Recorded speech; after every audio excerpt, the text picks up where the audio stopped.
Hola, soy Ana Vallabriga, escritora a cuatro manos con David Zaplana de novelas de misterio. Bienvenidos, bienvenidas a mi podcast.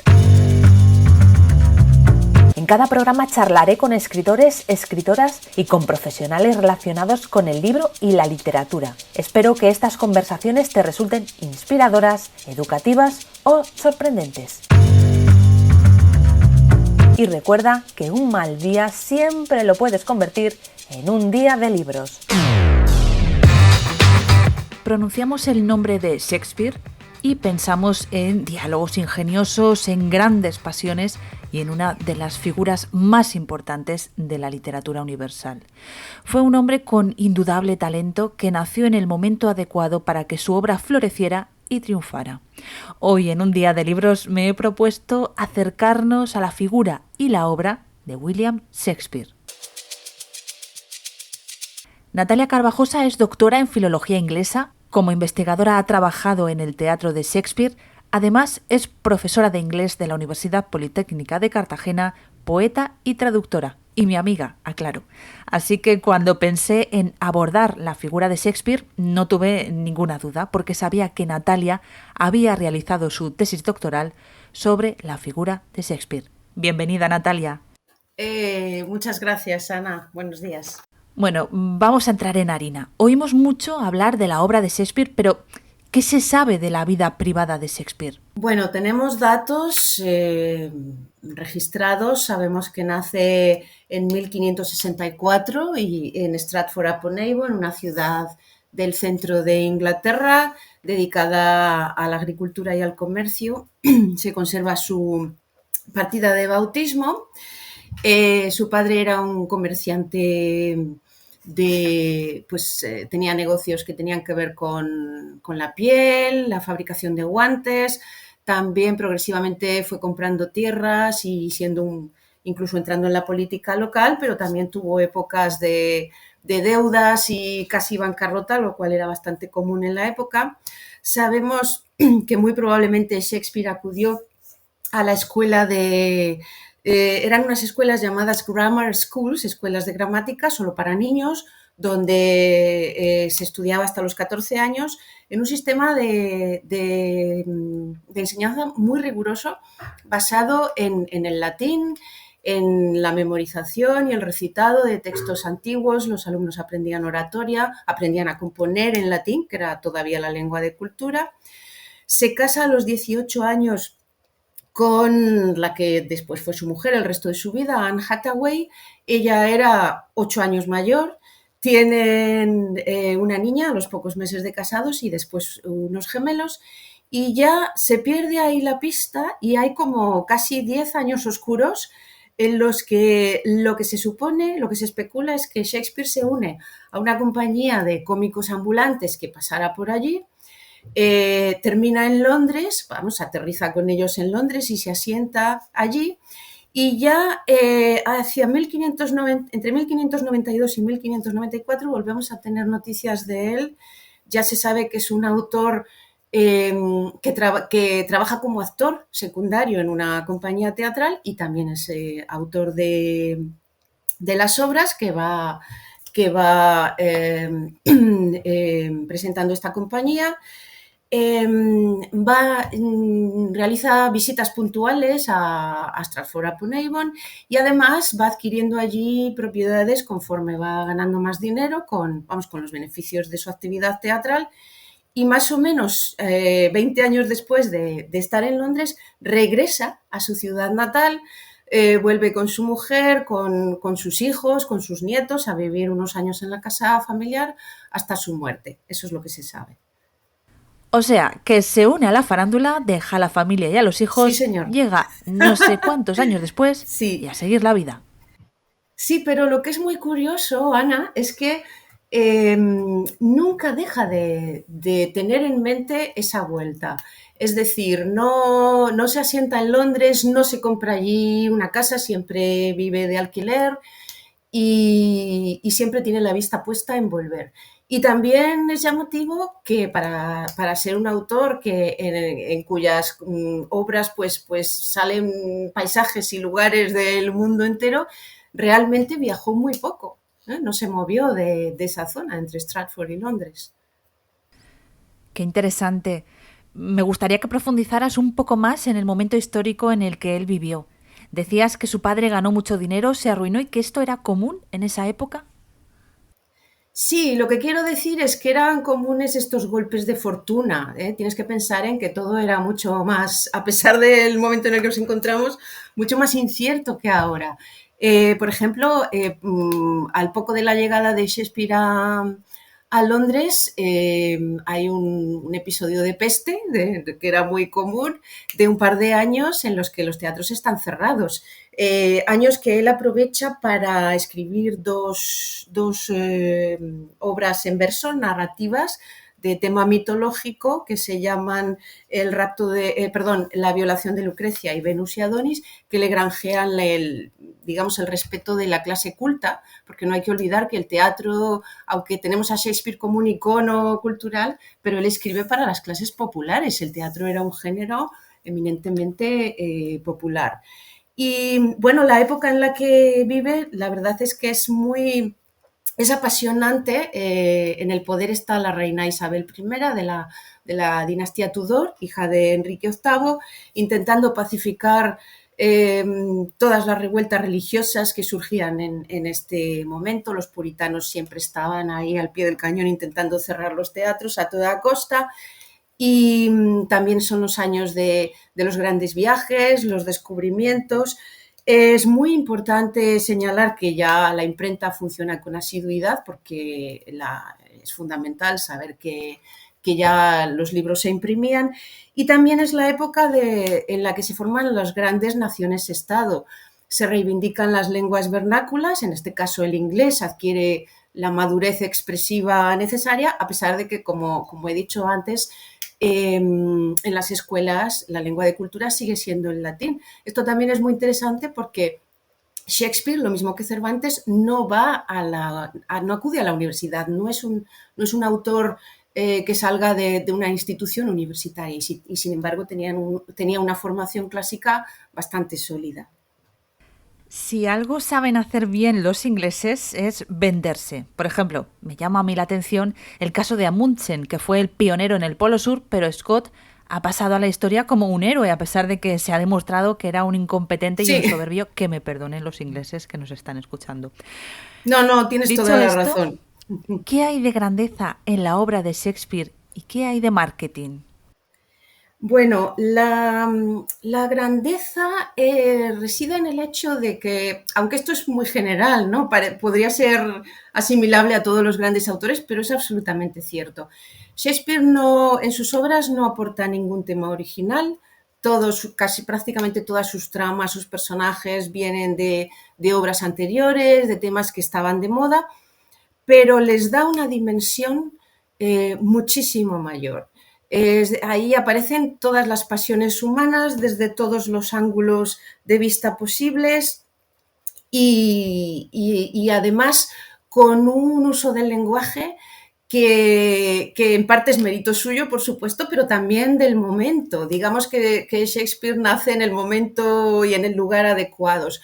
Cuando la lengua tiene la suficiente madurez para ser usada, pues eso, en todos los registros posibles, vulgar, sublime, y él lo hace y lo combina constantemente en las obras.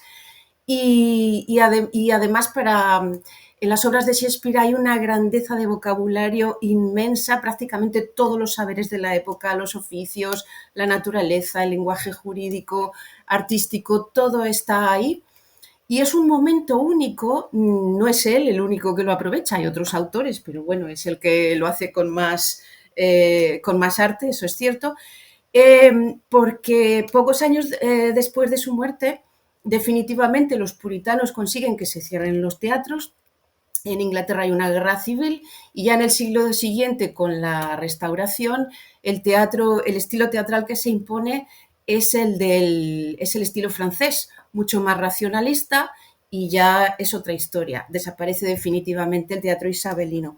En cuanto a qué hay de marketing, bueno, en su momento la reina, además contra la presión de los puritanos, Es una mujer que apoya claramente las artes, funda su propia compañía teatral. Otros aristócratas también ponen bajo su protección otras compañías. El estatus anterior del cómico, que era poco menos que asimilable al vagabundo, cambia y hay un comercio, vamos, un negocio floreciente de empresarios teatrales, de compañías, con su escenario además fijo, se erigen teatros en Londres.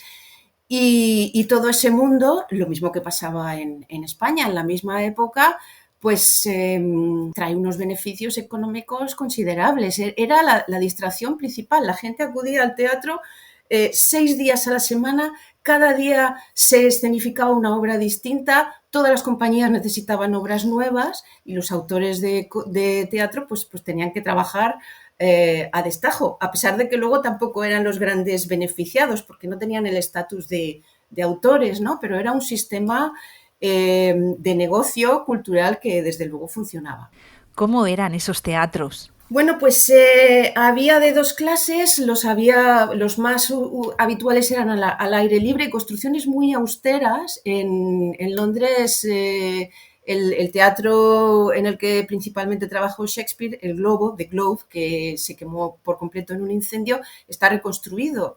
Es una especie de semicírculo, bueno, casi un círculo o un octágono de madera con distintos niveles de gradas, un escenario completamente vacío, en el sentido de que en el teatro isabelino no hay grandes decorados, lo que sí es, hay mucha suntuosidad en los trajes, pero no en los decorados, a dos niveles, porque en el nivel de arriba pues sí hacía falta un balcón, como el famoso balcón de Romeo y Julieta se utilizaba, y acudía todo el mundo, todas las clases sociales. En la parte de abajo, de pie, pues estaban claramente las clases bajas, salvo las mujeres, que las mujeres se tenían que sentar aparte, y luego ya hacia arriba pues iban ocupando sus sitios los burgueses, comerciantes y clases más altas.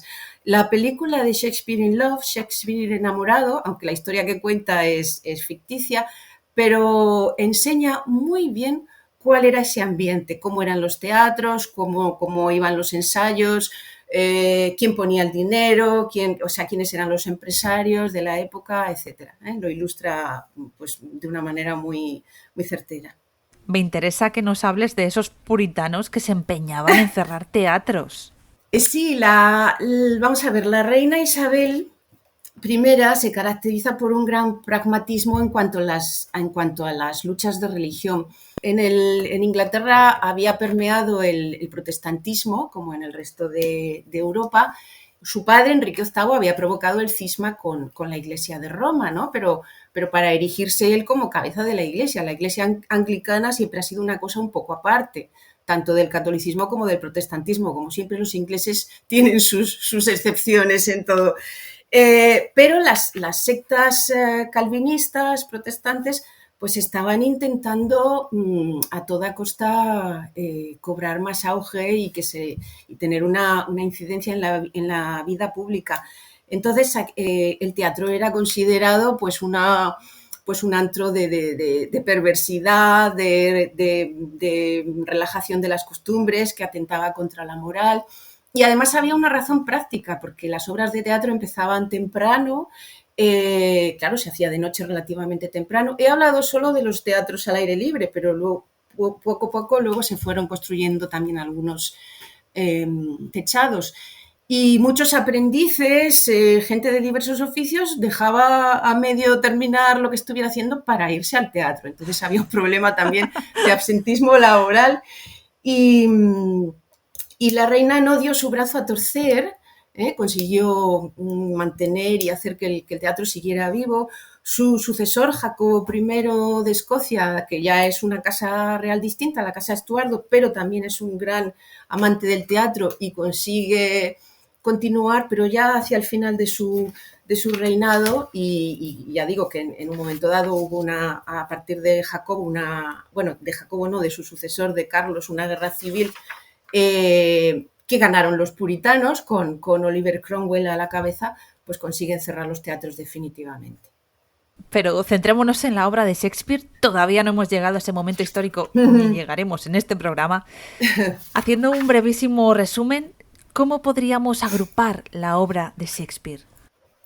Bueno, en total hay 37 obras recopiladas, me refiero a las obras de teatro.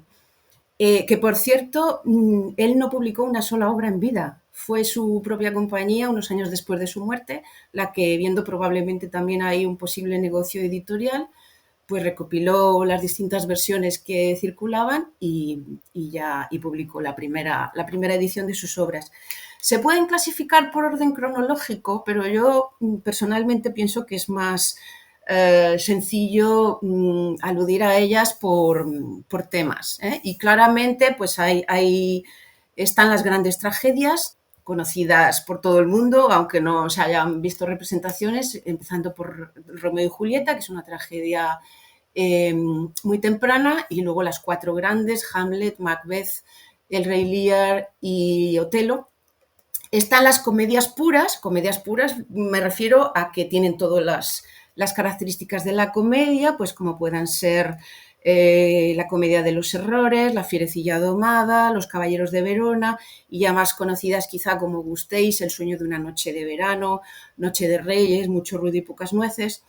Están las obras históricas, toda la saga de la historia medieval de los reyes ingleses, Enrique IV, Enrique V, Enrique VI, Ricardo II, Ricardo III. Están las obras de tema romano, Julio César, Antonio y Cleopatra, Pericles.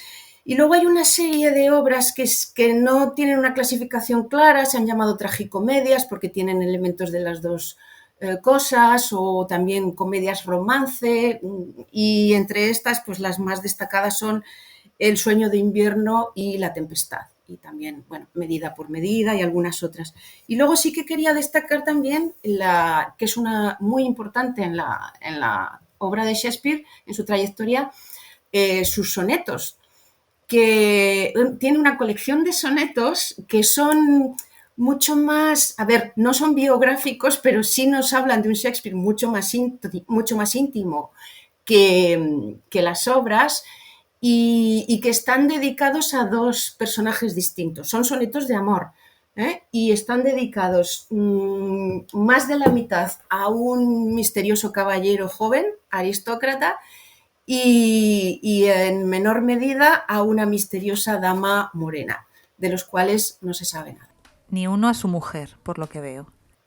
Sí, hay uno, hay uno anterior a la redacción de todos estos sonetos, en el que además juega muy apropiadamente con el apellido de ella, Hathaway, hace ahí un juego de palabras, y bueno, sí, hay un soneto dedicado a ella escrito a sus 18 años.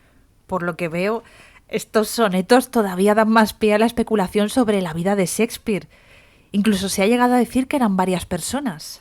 Sí, se ha llegado a decir que en realidad era un seudónimo de un aristócrata, que si parte de su obra la había escrito Marlowe, que era otro autor de la época, tempranamente fallecido, en fin. Pero nada de esto se ha podido demostrar, y sobre todo yo personalmente creo que aunque, a pesar de los lapsus en su biografía, sabemos, os quiero decir, la vida de Shakespeare está documentada, y lo que sí que es cierto que a partir de él, en la segunda generación, su última nieta murió sin descendencia, y ahí se pierde ya toda la línea familiar.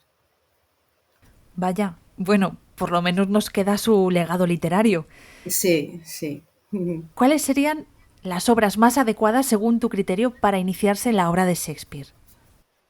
Sí, bueno, yo recomendaría como lectura los sonetos, porque tienen su intríngulis, su miga, porque exploran todos los estados del amor, el amante que no sé, que hasta está descontento consigo mismo por esta dependencia física y emocional que tiene con alguien.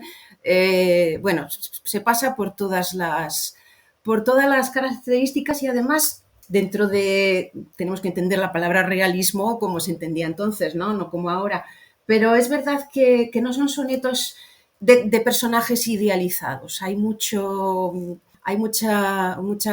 conexión real con las circunstancias, con personajes de carne y hueso. En ese sentido, son poemas muy interesantes. Y luego, respecto a las obras, yo quería apuntar que Shakespeare no escribe una sola obra pensando en que iban a ser leídas, sino que iban a ser representadas. Entonces tenemos que tener cuidado con esto. Yo recomendaría a quien se acerque a su obra que intente verlas en el teatro, si no es posible, porque, en fin, por las circunstancias hoy día es difícil, que intente ver alguna adaptación en el cine, que hay muchísimas y muy buenas, y las hay más fieles, menos fieles, pero la mayoría tienen su interés. Y ya, si se decide a leer, pues yo empezaría desde luego por lo más conocido, Romeo y Julieta, Hamlet, Macbeth, y con comedias, por ejemplo, de El sueño de una noche de verano o Mucho ruido y pocas nueces. Es curioso cómo Shakespeare escribía para las clases más bajas, bueno, eran obras de teatro, ¿no? Pero para las clases más bajas, y sin embargo ahora es casi para las élites, ¿no? Ese Sí, arco que ha hecho la obra de Shakespeare. sí, bueno, esto es muy normal. Pasa también con Cervantes, con el Quijote. Es decir, pensamos en Shakespeare y en Cervantes y nos ahuyenta un poco esa sensación de que todo lo que han escrito tiene que estar poco menos que grabado en mármol, cuando la realidad es completamente distinta. Parte de la culpa la tiene pues el mundo académico, ¿no? Que eso que de pronto, en fin, muchas veces con la buena intención de descifrar todo lo que hay ahí, pero deja un poco fuera el acercamiento de quien no pertenece a ese mundo. Pero claramente, si seguimos hablando de ellos y se han perdurado, es porque hay algo que apela a todas las perdón, a todas las generaciones, que no se agota con el momento en el que ellos escribieron. Natalia, noto que las clases online están empezando a pasar factura. Sí. El exceso de clases. Bueno, has hablado varias veces de Cervantes. ¿Qué similitudes, aparte de la supuesta fecha de muerte, que tampoco está tan clara, que coincidiera, pero Sí, entre no Cervantes... coincide porque eran distintos calendarios, pero Por no eso. coincide por unos días. Pues además de eso, ¿qué Sí. coincidencias hay entre Cervantes y Shakespeare? Mira, para mí lo fundamental es que, bueno, en el caso de Cervantes, Don Quijote, y en el caso de Shakespeare, muchos personajes, pero te voy a hablar de Hamlet, que es como el más icónico.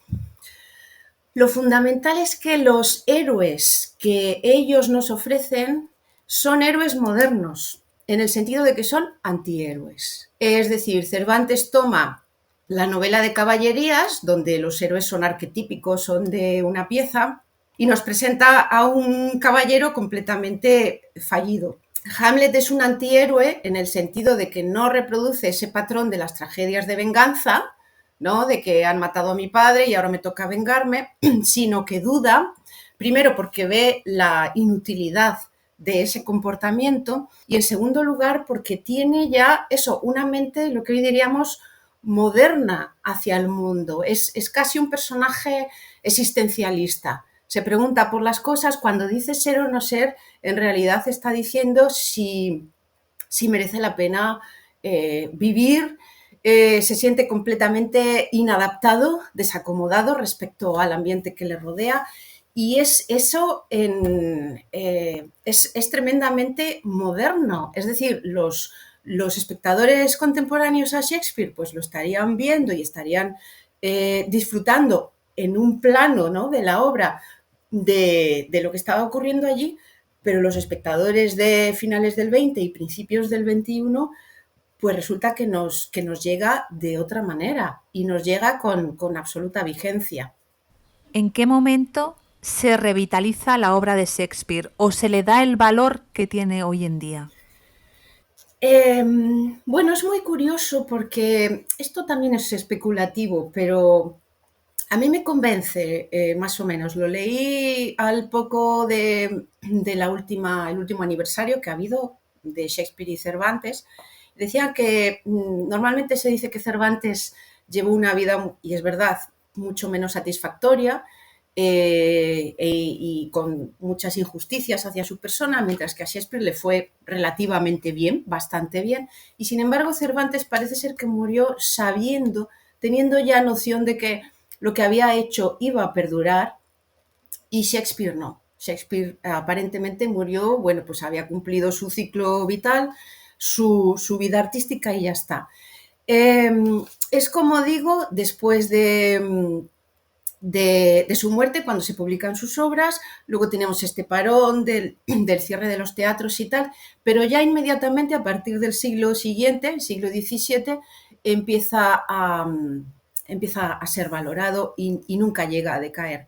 En el siglo de la Ilustración, en el siglo XVIII, perdón, quería decir antes del siglo XVIII, pues los ilustrados tienen problemas con el hecho de que el teatro de Shakespeare no respeta las reglas de unidad, de tiempo, lugar y acción, pero sin embargo sí que saben reconocer su grandeza. Los románticos en el siglo XIX claramente lo reivindican, y así ha sido ya constantemente. ¿Dónde, cómo, bueno, ya nos has adelantado un poco en el cine y demás, pero ¿dónde podemos rastrear el legado de Shakespeare en la actualidad? Pues te voy a poner algunos ejemplos, y probablemente haya muchos más, pero que en los que vuelvo a insistir en lo mismo, en cómo su legado sirve para todas las épocas. Cuando se escenifica, por ejemplo, El Rey Lear, que es una tragedia absoluta, en el siglo XVIII, en Francia, no se soporta el final porque es como el acabamiento, la devastación absoluta, y lo cambian y lo convierten en un final feliz. En el siglo XIX, en España, hay traducciones, se traducen las obras de Shakespeare, pero se traducen desde el francés, de traducciones francesas, y hay alguna traducida por un sacerdote en la que Hamlet, que es un personaje completamente descreído, pues en la traducción aparece como un buen católico. Lo que quiero decir con esto es que todas las épocas han intentado, bueno, pues llevarlo a su terreno, pero no han desistido de él. Y ya en nuestro siglo, pues en la Segunda Guerra Mundial, la arenga del rey Enrique V a las tropas antes de la batalla de Agincourt sirve también para arengar a los soldados ingleses que están en el frente, pero curiosamente, después de la Segunda Guerra Mundial y ya con todos los movimientos civiles de la segunda parte del siglo XX, pues tenemos que es una obra que también se ha usado, o sea, se ha leído en clave antibélica, como un alegato contra la guerra.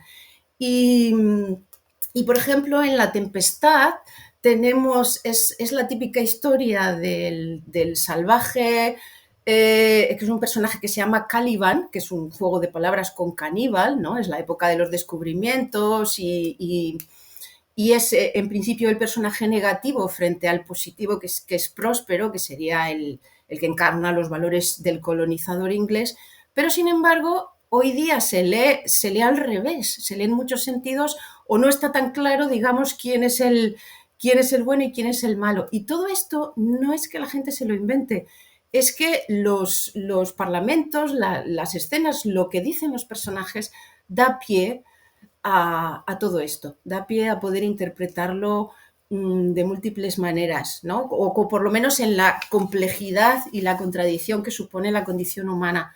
Por eso, cuando me dices dónde encontrar el rastro de Shakespeare hoy, yo animaría a quien lo siga pues a establecer este tipo de conexiones con sus propios valores, con sus propias vidas, siempre manteniendo, por supuesto, la distancia histórica necesaria. ¿Cuál es tu obra de Shakespeare favorita? Más allá de los sonetos por los que creo que sientes cierta devoción. Bueno, yo la tesina, antes de la tesis, la hice sobre, o sea, hice un análisis de Mucho ruido y pocas nueces. Y es una obra a la que le tengo especial cariño. y sobre todo a la protagonista femenina, a Beatriz, porque es un caso único también en el teatro, no solo de Shakespeare, sino en el teatro de esta época. Si comparamos, por ejemplo, a Shakespeare con Lope de Vega, los dos tienen personajes femeninos maravillosos, muy articulados, con independencia de carácter y todo esto.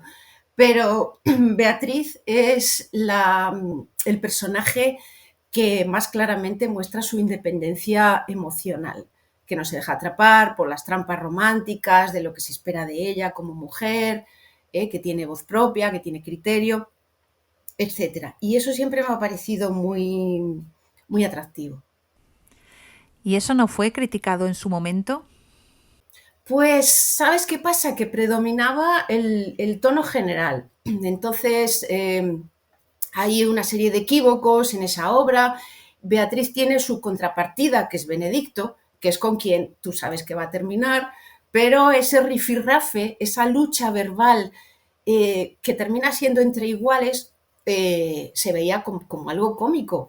Y ya digo, hay heroínas similares en el escenario español del Siglo de Oro y además con una salvedad importante, y es que en el teatro español los personajes femeninos los hacían mujeres y en el teatro inglés estaba prohibido. Los personajes femeninos los hacían muchachos jóvenes que todavía no habían cambiado la voz, que se disfrazaban de mujeres.